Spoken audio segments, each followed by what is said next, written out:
स्वागत है दोस्तों आपका हमारे चैनल टैक्स नॉलेज में, जहां हम आपकी टैक्स रिलेटेड हर क्वेरी का जवाब देते हैं। दोस्तों, पिछले कुछ दिनों से मैंने देखा है कि कुछ लोगों में ये कन्फ्यूजन चल रहा है कि रिटर्न फाइलिंग की ड्यू डेट क्या है और टीडीएस रिटर्न्स की फाइलिंग की भी ड्यू डेट क्या है। उसके अलावा कि इंटरेस्ट की लायबिलिटी जो है वो आपकी कितनी है और कौन से पीरियड पे लगेगी। तो आज इस वीडियो के थ्रू मैं आपको ये बताऊंगा कि रिटर्न फाइलिंग की ड्यू डेट्स क्या है, टीडीएस रिटर्न फाइलिंग की ड्यू डेट्स क्या है, उसके अलावा आपकी इंटरेस्ट की क्या लायबिलिटी रहेगी। तो ये बहुत ही इंपॉर्टेंट वीडियो है, इस वीडियो को एंड तक जरूर देखिएगा। इससे पहले कि मैं आगे बढ़ूं, मैं आपसे रिक्वेस्ट करूंगा कि आप हमारे चैनल को सब्सक्राइब करें और बेल आइकन को प्रेस करें ताकि आपको हमारे वीडियोस के रेगुलर अपडेट्स मिलते रहें। दोस्तों, मेरी आपसे ये हम्बल रिक्वेस्ट है कि आप हमारे चैनल को सब्सक्राइब करें, क्योंकि आपका एक सब्सक्राइब और एक लाइक हमें बहुत प्रोत्साहित करता है इसी तरह की और वीडियोस बनाने के लिए।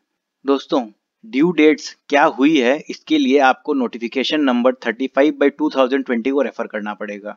ये जो नोटिफिकेशन है ये आप यहाँ देख सकते हैं, 24 जून 2020 को आया था और इसमें कहा गया था furnishing of return under section 139 thereof for assessment year commencing on the first day of April 2019.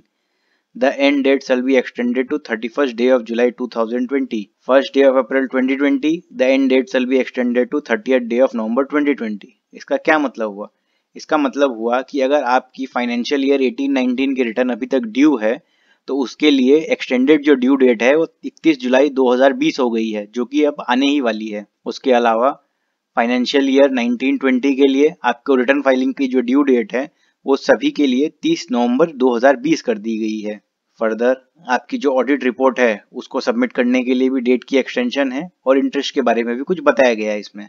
उसके अलावा जो अभी इनकम टैक्स की डायरेक्ट टैक्स विवाद से विश्वास स्कीम चल रही है उसकी भी जो ड्यू डेट है वो 31 दिसंबर 2020 तक एक्सटेंड कर दी गई है।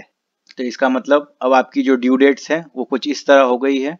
अगर आप नॉन टैक्स ऑडिट असेसी हैं, यानी जिनकी ऑडिट नहीं होती है, तो आप इंडिविजुअल हो, एचयूएफ हो, पार्टनरशिप फर्म हो, एओपी हो या बीओआई हो, आपकी ड्यू डेट जो 31 जुलाई 2020 थी वो अब एक्सटेंड होकर 30 नवंबर 2020 हो गई है। उसी तरह अगर आपकी टैक्स ऑडिट होती है, आप इंडिविजुअल हो, एचयूएफ हो, पार्टनरशिप फर्म हो, AOP, BOI, company, charitable trust, आप कुछ भी हो, आपकी जो ड्यू डेट 30 अक्टूबर 2020 थी वो एक्सटेंड होकर अब 30 नवंबर 2020 हो गई है। इसके अलावा आपकी जो टैक्स ऑडिट की ड्यू डेट है वो भी एक्सटेंड होकर 31/10/2020 हो गई है।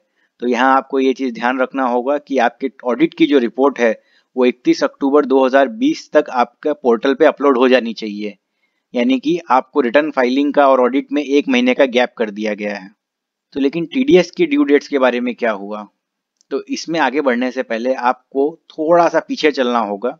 आपको जाना होगा ऑर्डिनेंस डेटेड 31/3/2020, जो कि गवर्नमेंट ने कोविड का लॉकडाउन करने के बाद फर्स्ट टाइम रिलैक्सेशन का नोटिफिकेशन जारी किया था। इसमें अगर अपने चलें तो आप देखेंगे कि पैरा 3 का सबसेक्शन 1 में कहा गया, where any time limit has been specified in or prescribed in or notified under the specified act which falls during the period 20th day of March 2020 to the 29th day of June 2020 or such other date after the 29th day of June 2020 as the central government may by notification specify in this behalf for the completion or compliance of such action as filing of any appeal, reply or application or furnishing of any report, document, written statement or such other records by whatever name called under the provisions of the specified act, and where completion or compliance of such action has not been made within such time, then the time limit for completion or compliance of such action shall, notwithstanding anything contained in the specified act, stand extended to the 30th day of June 2020 or such other date after the 30th day of June 2020 as the central government may by notification specify in this behalf। यानी कि जब 31 मार्च 2020 को ये notification आया था तो उसमें कहा गया था कि 20 मार्च से लेकर 29 जून के बीच अगर आपका कोई भी कंप्लायंस पेंडिंग पड़ता है तो उसके लिए ऑटोमेटिक आपकी ड्यू डेट एक्सटेंड हो गई है 30 जून तक। यानी कि 20 मार्च से लेकर 29 जून के बीच में अगर आपका कोई भी कंप्लायंस ड्यू हो रहा था तो उसके लिए आपकी ड्यू डेट जो है वो ऑटोमेटिक 30 जून हो गई थी। अब अपने आ जाते हैं नोटिफिकेशन की तरफ, जो कि 24 जून को आया। उसमें कहा गया that for the purpose of subsection 1 The 31st day of December 2020 shall be the end date for the period during which the time limit specified in or prescribed or notified under the specified act shall fall for the completion or compliance of such action as specified under the said subsection। यानी कि जो date थी वो 20 मार्च से 29 जून की जगह अब 20 मार्च से 31 दिसंबर तक एक्सटेंड कर दिया गया है। और इसमें कहा गया कि the 31st day of March shall be the end date to which the time limit of completion or compliance of such action shall be extended। यानी कि आपकी जो कंप्लीशन डेट 30 जून की थी वो अब एक्सटेंड होकर 31 मार्च हो गई है। तो इसका अपने टीडीएस पे क्या फर्क पड़ता है, तो आप देखेंगे तो आपके Q1 का जो टीडीएस का ड्यू डेट था वो था 31/7/2020, जो कि अब एक्सटेंड होकर 31/3/2021 हो गया है। उसी तरह Q2 का जो 31/10/2020 था वो एक्सटेंड होकर 31/3/2021 हो गया है।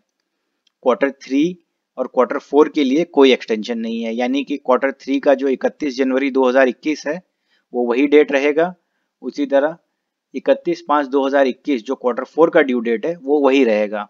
यहाँ आपको ध्यान रखना है, आपका जो भी कंप्लायंस 31/12/2020 तक होता है उसको आपको एक्सटेंशन मिला है 31/3 तक करने का, और किसी का नहीं। अब इंटरेस्ट के ऊपर मैं आपको बता दूं कि अभी जो 24 जून वाला नोटिफिकेशन आया था उसमें ये चीज़ क्लैरिफाई कर दी गई है कि जो डेट्स के एक्सटेंशन है वो सेक्शन 234A के पर्पस के लिए नहीं है। यानी कि अगर आपने रिटर्न 31 जुलाई के बाद लगाया तो आपका रिटर्न तो माना जाएगा कि आपने रिटर्न को टाइमली फाइल किया है, पर आपको 234A का इंटरेस्ट देना पड़ेगा। इसमें एक रिलैक्सेशन दिया गया है जिसमें कहा गया कि अगर आपकी टैक्स की लाइबिलिटी 1 लाख से कम की है तो आपको 234A नहीं लगेगा। उसी तरह टीडीएस में भी इंटरेस्ट को लेके कोई भी रिलैक्सेशन नहीं आया है। अगर आपकी कोई भी टीडीएस की लाइबिलिटी होती है 30 जून के बाद तो और उसको आप पेमेंट की ड्यू डेट के बाद अगर पेमेंट करते हैं तो आपको उस पर इंटरेस्ट देना पड़ेगा, वो भी फुल रेट का। तो आई होप इस वीडियो के थ्रू मैंने जो डाउट्स थे उसको क्लियर किया होगा। इसी तरह के और वीडियोस के लिए आप हमारे चैनल को सब्सक्राइब कर सकते हैं। Thank you friends.